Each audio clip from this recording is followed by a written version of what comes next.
Pemerintah meminta kenaikan suku bunga acuan Bank Indonesia menjadi 5,75% tidak langsung diikuti oleh kenaikan suku bunga kredit di perbankan himbara. Pemerintah berharap akses pembiayaan bagi masyarakat dan pelaku usaha bisa tetap terpelihara di tengah kenaikan suku bunga acuan.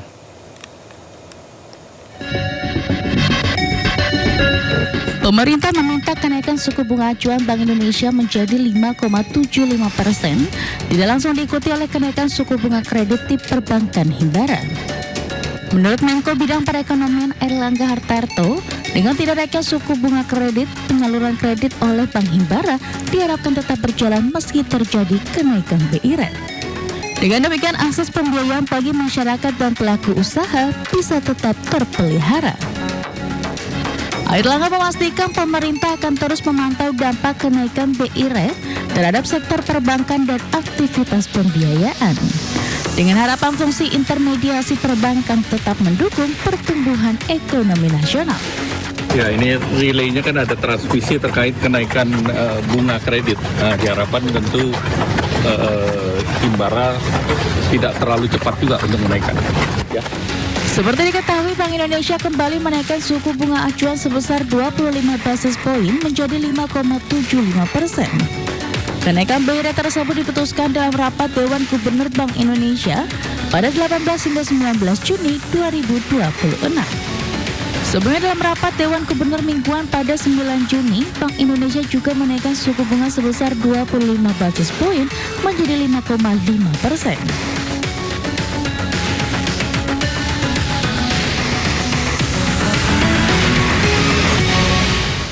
CEO Danantara Rosan Ruslani mengungkapkan Presiden Prabowo Subianto meminta Bank Himbara agar tidak hanya berorientasi pada keuntungan, namun juga mampu memberikan manfaat nyata bagi masyarakat dan mendukung pertumbuhan ekonomi nasional.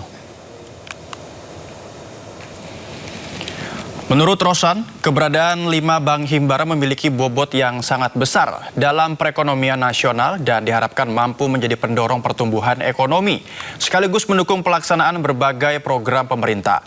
Meski didorong untuk memperluas pembiayaan, Rosan mengungkapkan Presiden tetap mengingatkan agar seluruh kegiatan bisnis perbankan dijalankan secara profesional dengan mengedepankan prinsip kehati-hatian demi menjaga stabilitas sistem keuangan.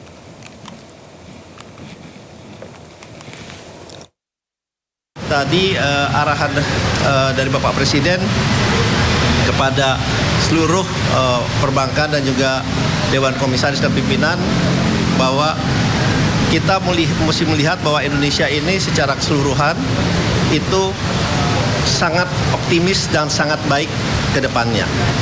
Nah, oleh sebab itu perbankan juga semata-mata tidak hanya mengejar dari segi laba, tetapi juga harus dirasakan kehadirannya ke masyarakat, ke rakyat dalam bentuk pemberian persamaan kesempatan dari segala lapisan dari UMKM, komersial maupun korporasi. Terima kasih Anda masih bersama kami di Indosiar. Pemirsa, Bank Indonesia memutuskan menaikkan kembali suku bunga acuan atau BI rate sebesar 25 basis poin menjadi 5,75%. Kebijakan berani ini untuk memperkuat stabilitas nilai tukar rupiah di tengah ketidakpastian global serta menjaga inflasi tetap dalam sasaran di tahun 2026 dan 2027. Pada tanggal 17 dan 18 Juni 2026 memutuskan untuk menaikkan BI rate sebesar 25 basis point menjadi 5,75%, suku bunga deposit facility naik sebesar 25 basis point menjadi 4,75%, dan suku bunga lending facility naik sebesar 25 basis point menjadi 6,5%. Kenaikan ini sebagai langkah lanjutan untuk makin memperkuat stabilitas nilai tukar rupiah. Demikian pernyataan Gubernur Bank Indonesia Peri Warjio terkait kenaikan suku bunga acuan atau BI rate sebesar 25 basis poin menjadi 5,75%. Rapat Dewan Gubernur juga menaikkan suku bunga deposit facility 25 basis point menjadi 4,75% dan suku bunga lending facility menjadi 6,5%. Keputusan untuk menaikkan BI rate yang kedua kalinya di bulan Juni ini untuk memperkuat stabilitas nilai tukar rupiah di tengah tingginya ketidakpastian global serta menjaga inflasi tetap berada dalam kisaran 2,5 plus minus 1% pada 2026 dan 2027.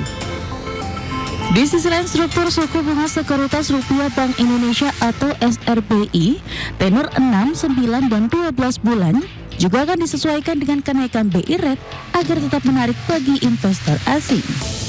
BI juga melanjutkan pemberian insentif penurunan tingkat swap lindung nilai sebesar 10% bagi investor asing untuk meningkatkan daya tarik investasi portofolio ke aset keuangan domestik.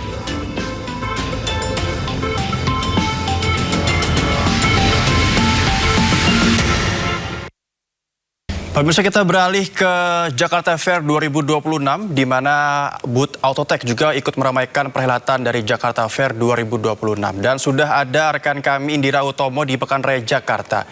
Indira, apa yang menarik hari ini untuk pemirsa Sindo News TV?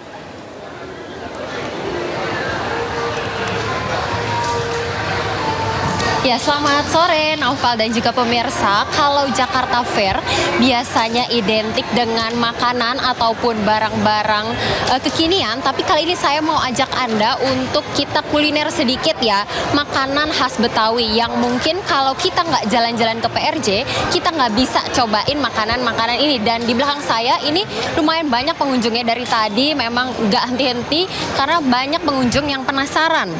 Seperti apa sih rasa kuliner khas Betawi, dan saat ini saya mau coba tanya langsung ya ke abangnya yang lagi ngaduk dodol nih. Halo abang, selamat sore. Sore. Ya bang, boleh dong diperkenalkan namanya dengan bang siapa? Nama saya Ulil. Ya. Bang, kalau boleh tahu nih bahan baku untuk bikin dodol apa sih? Tepung, gula aren, sama kelapa. Dari tadi kan abangnya ngaduk terus nih, nggak berhenti-berhenti. Berapa lama sih bang prosesnya kalau bisa sampai jadi di kemasan kayak gitu? 14 jam lebih. Tapi ramai nggak bang kalau yang pengunjung datang ke sini seperti apa? Rame sih. Iya. Oke, ya itu dia tadi pemirsa, abangnya emang ngaduknya lama banget ya, udah kurang lebih 14 jam. Dan di sini nanti hasil jadinya itu banyak rasanya pemirsa, ada original, kemudian durian, kemudian ketan hitam, banyak. Dan selain booth dodol, saya juga mau ajak pemirsa jalan-jalan ke stand kuliner yang satu lagi ya, ini ada kerak telur. Tapi saya mau tanya sama pengunjungnya ya. Halo Mbak, selamat sore. Halo, sore. Ya Mbak, kesini sama siapa aja Mbak? Sama teman saya. Mbak beli apa nih? Boleh dong dijelasin? Nih, saya beli kerak telur. Berapa Mbak harganya tadi beli? Harganya 35.000. Tujuan utama ke PRJ sebenarnya apa Mbak hari ini? Hari ini mau cari-cari jajanan aja sih, sama mau nonton Nadina Mizah. Oke, kalau kerak telur emang dicari atau gimana nih Mbak? Emang dicari, soalnya aku dari Bandung, aku belum pernah makan kerak telur seumur hidup. Oke, makasih ya Mbak. Ya itu dia tadi perbincangan saya dengan penjual dan juga pembeli yang memang datang ke sini salah satunya mau mencicipi bagaimana sih rasanya kuliner khas Betawi. Dan pemirsa, selain kita bisa jajan makanan kekinian, kita juga bisa coba hal-hal yang identik dengan Betawi untuk memperkaya kuliner begitu khas Betawi. Saya kembalikan kepada Noval yang ada di studio. Baik, terima kasih Indira Utomo atas laporannya. Selamat bertugas kembali.